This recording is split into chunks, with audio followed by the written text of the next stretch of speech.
Welcome to the Firebelly Social Show. We're focused on talking to food and beverage brands that are on a mission to make the world better. Hey, everyone. Duncan here with another episode of the Firebelly Social Show, where I chat with founders and leaders of mission-driven food and beverage brands. And today we're diving into the refreshing world of premium bottled water with Jason Woodward, who's one of the co-owners of Clear Alaskan Glacial. But before we get started, a big shout out to our sponsor, Firebelly Marketing. At Firebelly, we help mission-based food and beverage brands bring people closer together with social media marketing. So if you're ready to use social media to create more community and excitement around your food and beverage brand, go to firebellymarketing.com to learn more. So joining us today is Jason Woodward, a man I met a few months ago and have become friends with and I'm working with. He's a true Renaissance man. Listen, this is an amazing story. He is a retired U.S. Navy officer, not just a Navy officer, but a commander. And now he's Admiral of the Alaska Naval Militia. He's also a passionate entrepreneur. He's co-founder of Sudsy Salmon Car Wash, and now he's running a water company. So he's just had a hell of a journey. Jason, welcome to the show. Oh, thanks, Duncan. I appreciate you having us. Yeah, it's so cool to see your story. I mean, your life has kind of revolved around water.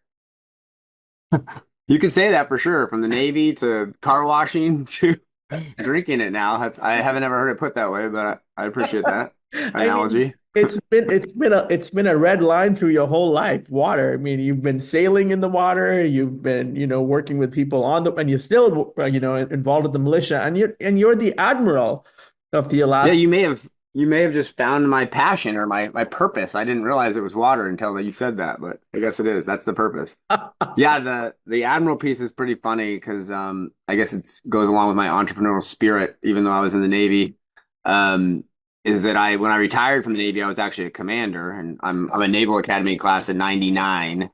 And so when I retired, I technically wasn't allowed to run the militia anymore for the state of Alaska, but the governor, well, through the tag, which they call the adjutant general, said, "Well, we need someone to do it. Who's going to do it?" And I was like, I don't know, but I can't." And they said, "Well, how can you keep doing it?" And I said, "Well, if you change the statutes for the state, I could do it." And they're like, "Oh, that's an option. We could do that. And the governor can change whatever he wants."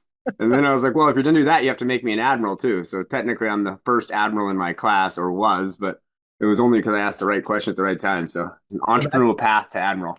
That's a fantastic story. I mean, I just can't get over all the water in your life. I mean, you use it to wash. Now we're drinking with it, and it's coming from Alaska, which, I mean, I think when I think about the United States, there's two states that just kind of stand out, right? And those Mhm. are not part of lower 48. You always think of Hawaii and Alaska as being, I guess Maine too, as being kind of the exotic American states, right? And so I mean, I know what in so many of our conversations, Alaska is just a place of kind of romance and dreams and also nightmares and cold and, the survival of the fittest. But how'd you decide to go from all the things you've done in the past to buying a water company and relaunching it?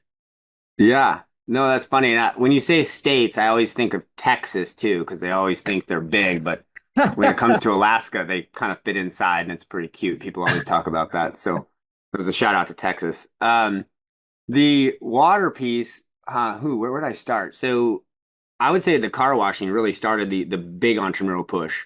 Because when we sold the car washes, that really funded our partnership group to kind of move in and buy this. Car washing was an interesting. So I was a real estate broker, sales guy, and I did commercial mostly. And I had a client who wanted to buy a car wash, and that led to, well, why don't I go to the lower 48 and go to a car wash convention? Which who knew they had conventions for car washes, but they do, and they're big. And I came back from that convention telling him that you shouldn't buy one of these. They're called NV automatics, where you drive in and the wash goes around the car. We should buy one. You should buy one of these tunnels, or there's none in Alaska. Why don't we build one? Because they're all over the lower 48. So clearly there must be something to it. So we did. We bought a piece of land and we built it. And I told him I would run it all for him. And I think I got like 5% ownership just for putting the project together. And then I had the option to buy more ownership with each with the distributions from the car wash. Well, that project was wildly successful. And the guy who built the car washes after the first one, I offered half of my options to purchase to him to be a partner. So long story short, we ended up with that partnership group, which was our money partner was the original guy, and he was 51%. I think I got up to 30, and then my other partner, the construction partner, was 19. We built that to about 4 or 5 car washes before we had the opportunity to sell it at a fairly good price. And then I was sort of languishing, looking for what's next. I didn't know. I had kind of retired. I had what seemed like a good deal, but I was too young to retire. And we started talking about liquid death of all things. Like, why is there not water? And how did they get to be such a big company? And what did they do? And started asking questions. And turns out there was a water company here in Alaska that was going out of business. We didn't realize at the time, but we had started to kind of explore it. And then we looked at the numbers and said, there's really not room for another water company in Alaska. So we kind of put it on the back burner. And crazy, about a month later, one of our big customers, Three Bears, called and said, hey, this company's going out of business and they private label our water. Will you guys go take a look at it? And so we went and looked at it and signed an operations lease to basically revive their company that day. And we ran it for about 8 months before we were able to buy the assets from the company. And that was last August. And now we've rebranded everything and bought a whole bunch of new equipment and tripled production. And we're just getting relaunched. So there was my water path from car washing to drinking. I mean, and you said it very well with lots of organizational structure details. I mean, it's great. But I mean, I can sense the entrepreneur in you. You saw the white space. You know, it's like, hey, when you think of Alaska, what do you think of? You think of snow and glaciers and mountains, right? And so I think it was you just sort of put it all together. And what's it been like? Like, what's the journey been like, rebranding? I mean, these are the fun parts, right? Yeah. And kind of thinking of where to go with it. Yeah, I'll address the entrepreneur piece first. Like, I have an awesome team, partners. So we've now become equal partners on everything, and we all do very different things very well. And when you talk about Alaska, it's like its own brand. And if you find something in the lower 48, like it's not going in Alaska, you can probably bring it up here and do it and it'll go well. So that's what we did with the car washing, as I was talking about. And then when I got on a podcast like this, similar in the car wash world, and started talking about Alaska and then got some popularity. Well, that led to people in the lower 48 thinking, oh, it must be easy to wash cars in Alaska. So we started getting a lot of outside money coming to Alaska to compete with us. It turns out one of those conversations from a podcast just like this led to the group that actually bought our group, because it wasn't so easy to do. It was easier to buy someone who already did the initial startup. And I think it's going to be the same with this one. So now you look at the water piece, like our team is very good. We're very different in the way we approach things and the way we think about things. Sometimes that creates some friction within the team. But the reality is that team is what made the Sudsy Salmon go. And that team is what will make the water side go as well.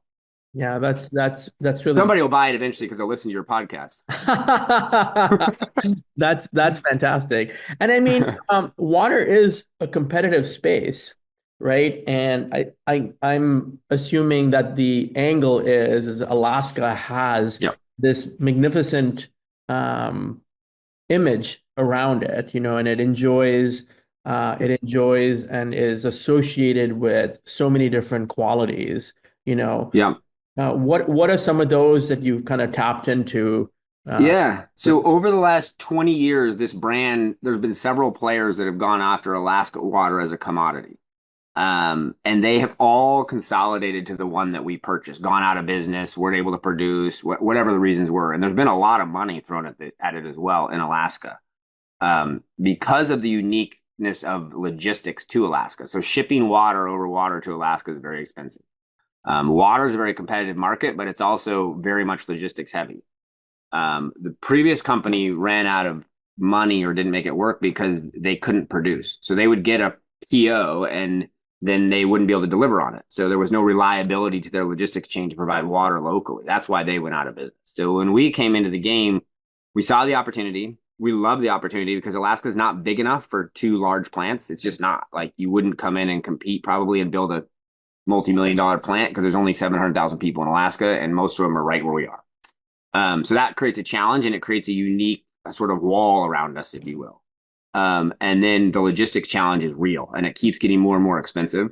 And water, for whatever reason, after COVID, I think people just kind of lost in general have lost the confidence in their water sources. And so people are beginning to ship water over water, and they look at shelves and go, "Oh, I like Fiji, I like Icelandic, I like Alaska." Well, Alaska's its own brand. And so that's what we like. And quite honestly, over the last 20 years, they've won a lot of awards at, I'll give a shout out to Fine Waters. Fine Waters runs an annual conference or semi-annual conference where they basically bring water brands or source water brands from all over the world. And that's becoming a big thing. People are paying attention. They don't want purified water or manufactured water sources. I kind of look at it just like I'm new to the industry, so I might misspeak here, but I look at it just like candy bars and everything else. Like you shop the source or the true source stuff versus the stuff that's been manufactured. Well, when you look at a purified source of water, meaning it's been stripped everything out of it and then they add it back in, that's like a manufactured water. And so I think there's definitely connoisseurs out there who appreciate that. And then when it comes to water, there's no shortage of it. We have a lot of it in Alaska, and we've found a really good way and a really good source that is truly glacially influenced, and it wins awards. So from the product standpoint and the brand of Alaska itself, we only had to bridge the gap with, okay, what's our brand going to look like on the shelf, and how does it draw your attention to pick it up? Yeah, I mean, and as an entrepreneur, that is such an amazing opportunity to brand something the way you want to brand it and to create those values. When it comes to uniqueness, I know one of the things that your water is really blessed with is it's naturally high in terms of pH value. Yep, it is. And I think that that's been I started noticing that trend or direction that water was going in like maybe 8 years ago, especially for people who have acidic bodies. You know, there's so much acidity in everything we eat and everything we Yep. consume. And so drinking water that's high in pH value is actually very good for you. Water is good for you anyway. Yep. But the secondary benefit, right? Oh yeah. And then Yeah, no, I love it too. That's one thing we pitch big time is it's naturally high in alkalinity. We're definitely over 8. It depends on when you take the sources, but we're over 8. I think we're 8.4 right now. We post our water sample reports to the website. Like we've just got a really high quality, naturally high in alkaline source. And if you look at glaciers, it makes you strong too. yeah. I mean, I think there is some great romance that, comes with thinking about, hey, I'm drinking water that's been in the form of a glacier, for Yeah. hundreds of thousands of years, Yeah. right? So that's amazing. What gets you excited at the moment? I mean, you guys are doing a lot of stuff in Alaska at the moment, and you're looking at, I know you're looking at a lot of opportunities in the lower 48. What are you most excited about at the moment? I'm most excited that we're back in production. So when we initially bought these assets, a lot of it wasn't working very well, and we realized the opportunities. So we spent a ton of money on new equipment. We took the plant down in October of last year, and like everything, it doesn't go quite as fast as you hope. And so we're just last week starting to come back online with our new branding. We put a lot of energy into it, and I'm excited that I just started sending out samples. You actually should get some any day. I'm excited about our new aluminum line. It took me a year of dealing with Ball to get some aluminum cans in Alaska, and 100,000 of them came last week. So, we're getting there, and we're trying to keep up now. We're getting some really fun conversations with large companies wanting to private label Alaska water, or whether they just want to use our brand, but knowing that there's reliability and consistency behind what we've done, and then the history of our ownership group and being able to produce on our promises locally has generated a lot of traction to where, we're concerned that will we be able to keep up for the summer? But I think we probably will figure it out. And if we don't, we'll do much better than we've ever done before. So, I mean, but it's super cool the way you've approached it. I mean, you've approached production immediately. You haven't said, mhm. hey, let's limp along. It's almost like, hey, we're not going to do it unless we can do it at the scale that we want. Yeah, And I think the fact that your group did this amazing thinking around the car wash. And hey, we're not, we're going to bring what's successful. We're going to be successful at it. You've Yeah. handled different aspects of it, and then you've applied the same thinking here. What's the sales process been like in terms of like approaching the lower 48? Total failure. I have no idea. I'm new to this industry. I keep saying like, I don't know, tell me. So I hired like guys like you helping me. We hired a great consulting company that's been helping us figure it out. We've just been asking vulnerable questions. Like you'll be on the call with Albertsons and I'll be like, I don't know, what am I supposed to do? What does right look like to you as a customer? Is a question we're willing to ask. And I think that helps us learn the process. I've been surprised at how long some of the sales take. So like the sales process, you have to get like the sample, which we just got to get in their set or to get to the review board, at the right time of year to get on next year's set. So, that stuff, Alaska is much tends to have some anomalies and some allowance for change, like variances there because of the shipping cost here. But lower 48 is, you miss the set, you wait till next year. And so I think we'll see that to really get some traction in 2026. And our focus has really been local for 2025. We were in Albertsons in Washington area. So we were able to leverage that in the beginning and get Columbia to pick us up as a distributor. So that's been a growth piece too. I think we're too small. They really would probably rather not have us, but as we grow, I think they'll be glad they have us. So it's been fun. But And what kind of reaction are you, I mean, with this new brand, getting into the hands of, people in Anchorage and the surrounding areas? What are you anticipating? I mean, because Alaskans are, I don't want to say they're different. I think they're unique, right? It's like there's a great deal of pride yeah, in Alaska, and there kind of is a rugged individualism with every Alaskan. yeah, and brand loyalty is huge. So we're the only manufacturer of PET period in Alaska for when it comes to water. Now there is some other 1 gallon people and there's some 5 gallon people out there. There's another guy that just got started with a kind of aluminum flat top can, but we're the only one that has a screw top can production facility. So I think we'll get a ton of traction from local, just wanting to buy local, honestly. And what's interesting about it so far is the brand looks awesome, and I mean, we ran 1 liters last week, and we're already out. So we're creating our own challenges, which are good with regard to managing our production and getting into warehouses so we can absorb any logistics changes or demand that we didn't understand. So we have all these different SKUs, but some of them move a lot faster than others, and we don't always know what it's going to be. We do our best to try and understand it, but we don't have good data to grow, so we're growing bootstrap, if you will. And you just recently went to Expo West for the first time. What was that like? Yeah. Oh my gosh. Originally I was supposed to have a booth there. And I'm so glad we didn't because I had no idea. I had been to a car wash shows where you go to the car wash show and pretty much every vendor has some sort of sales to you because you're a car wash owner. Well, going to an expo as a manufacturer like that, I couldn't believe. I think I made it to about 50% of the show, and I was like overwhelmed. I just went to Disneyland and went on rides after for a while because I'd like too much. My mind was exploding. But it was fun. I got some cool ideas, and I realized like how big the CPG space is, and how competitive it is too. Which, I don't think I would do this if I wasn't in Alaska, just because it's so competitive.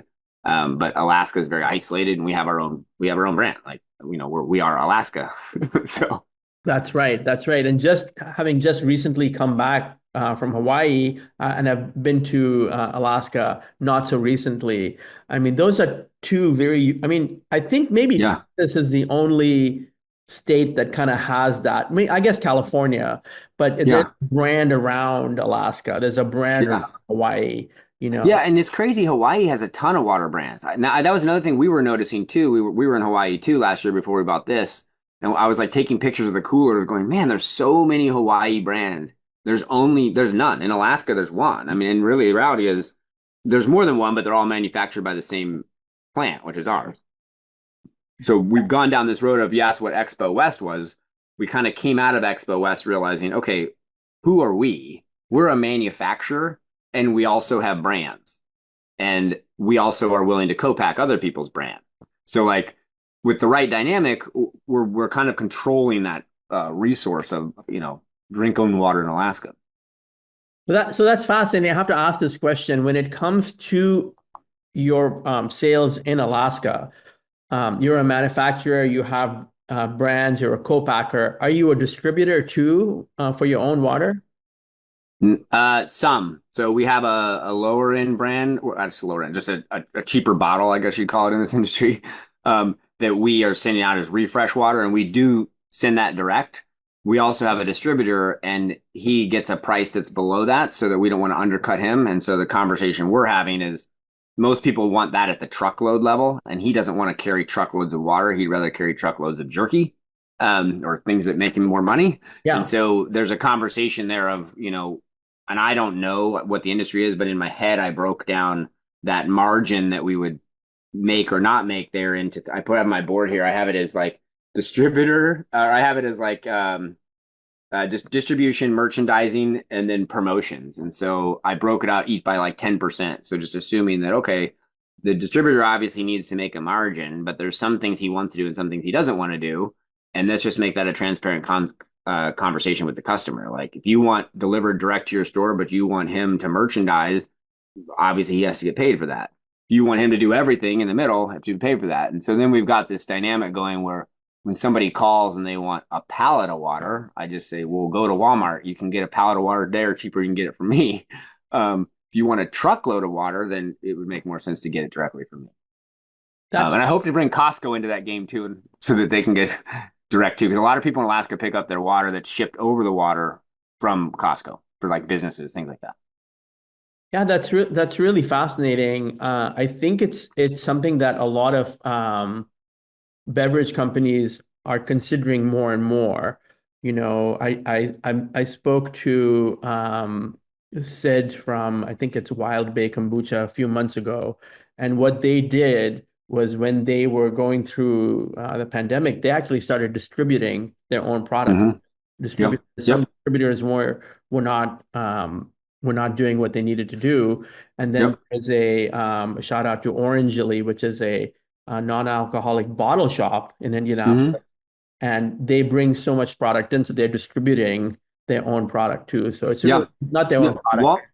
Walmart's actually the one that first mentioned that to me. Like, hey, you really should distribute your own stuff. And that's where we got in this, okay, we'll give a distributor a brand, not our company. So I have this brand that's high end. It needs a distributor. It needs marketing. It needs all that stuff. It needs sales. And then Pod Foods got me thinking because they're like a lower, they just basically push it through at a lower margin.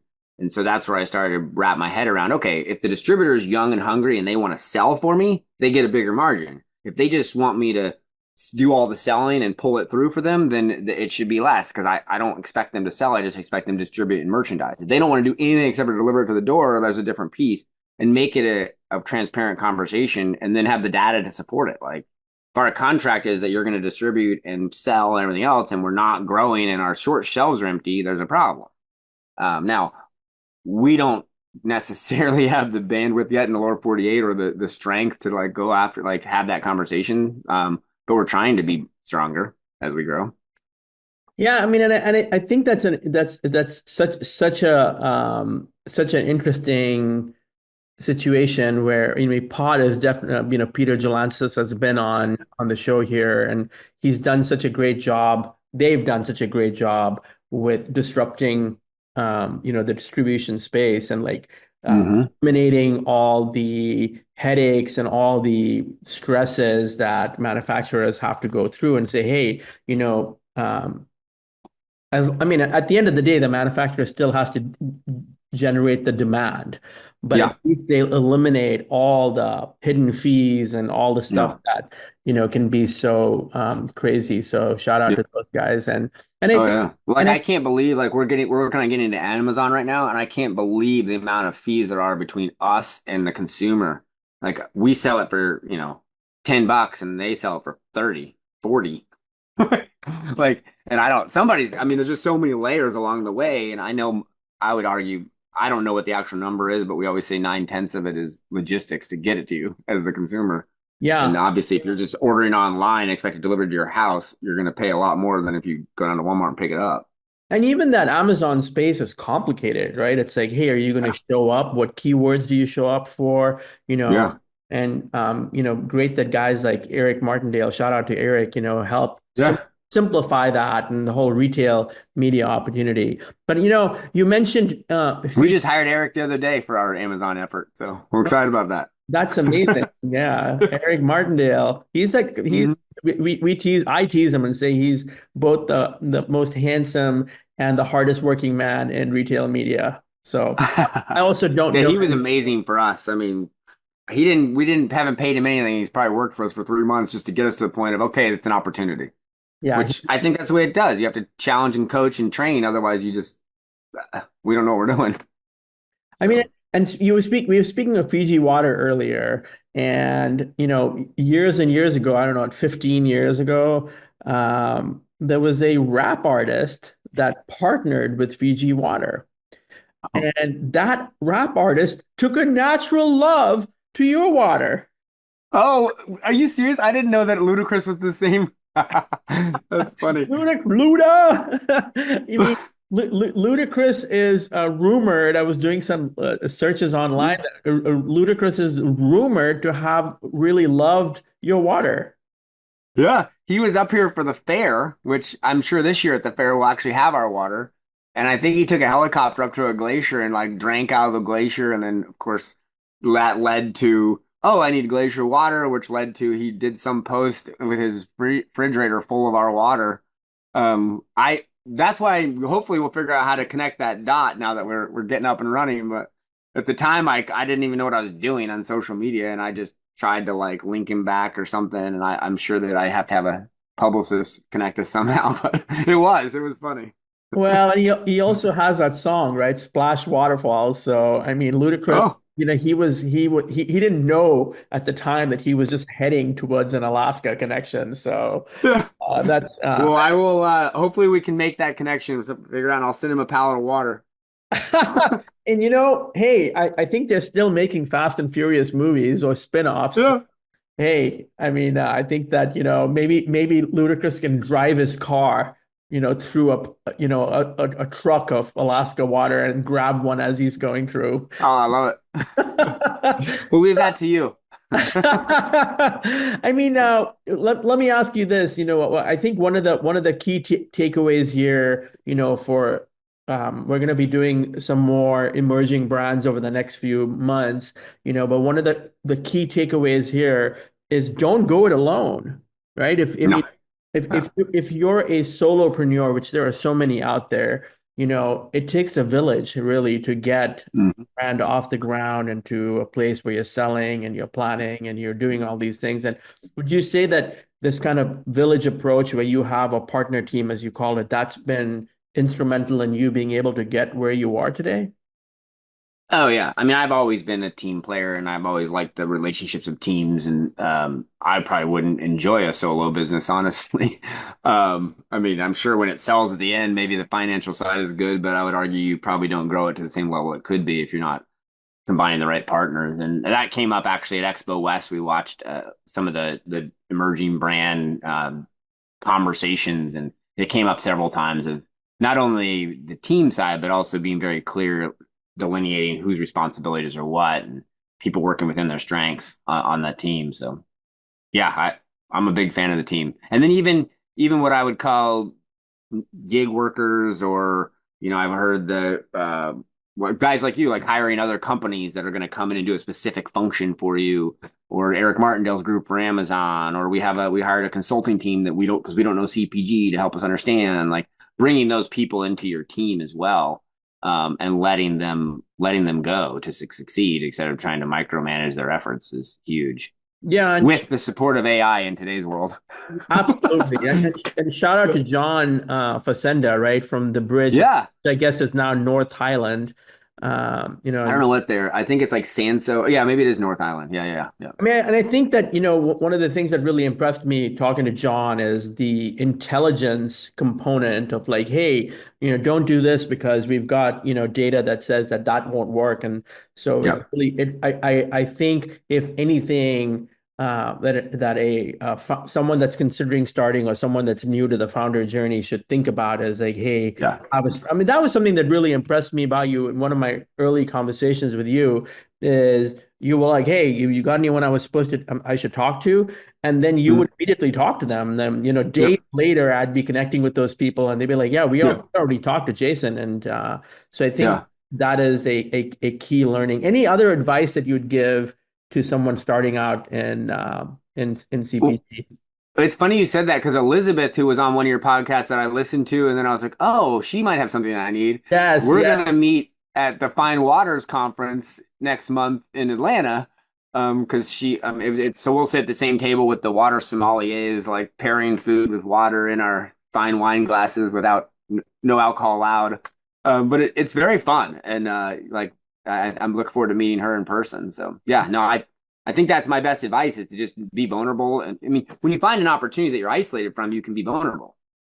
Because it's very hard to come in and like encroach on your space. So car washing was the same, and it costs $10 million to build a car wash. I mean, you got to be dumb to build one next to one that's already built. And we're seeing that now in the lower 48 where they started building on top of each other, and now the industry's having a lot of bankruptcies and things like that. Like there's only so much. And being first is big, or the only one.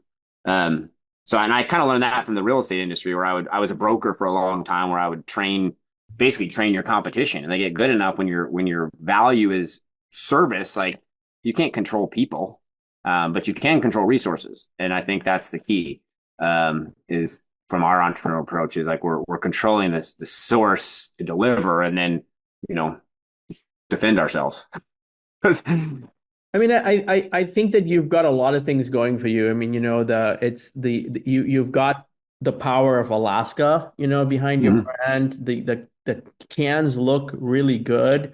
And the fact that they change color when they get cold. Yeah, Um, I haven't seen that with a water can yet, right? Only Coors. Yeah. I mean, and I think that Cool. the consumer perception of seeing that bottle, on the shelf, it's aluminum. Yep. And so it's a sustainable alternative, although, Yep. you have plastic bottles as well. There is a sustainable Yep. alternative. It's functional. You can pick it up and Yeah. carry it. They've got the pH going for you.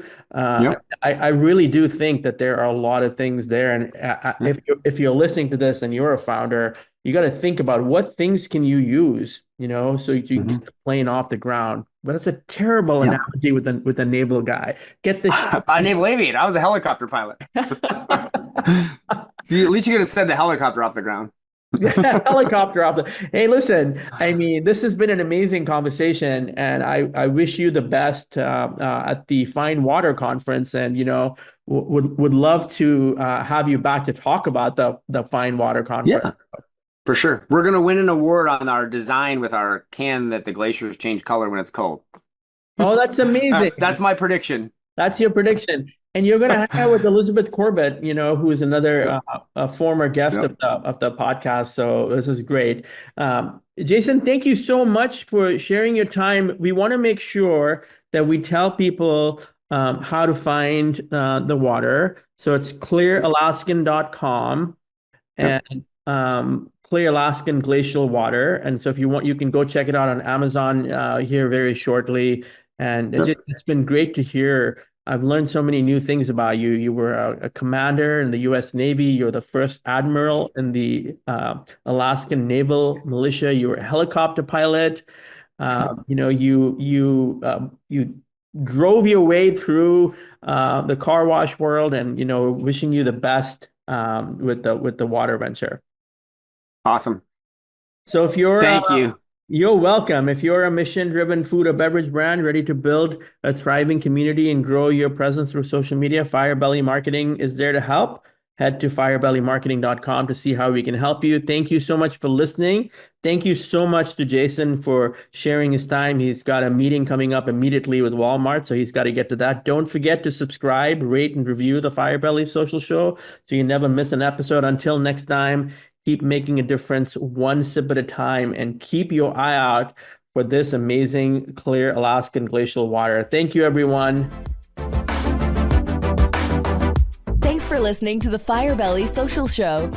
We'll see you again next time, and be sure to click subscribe to get future episodes.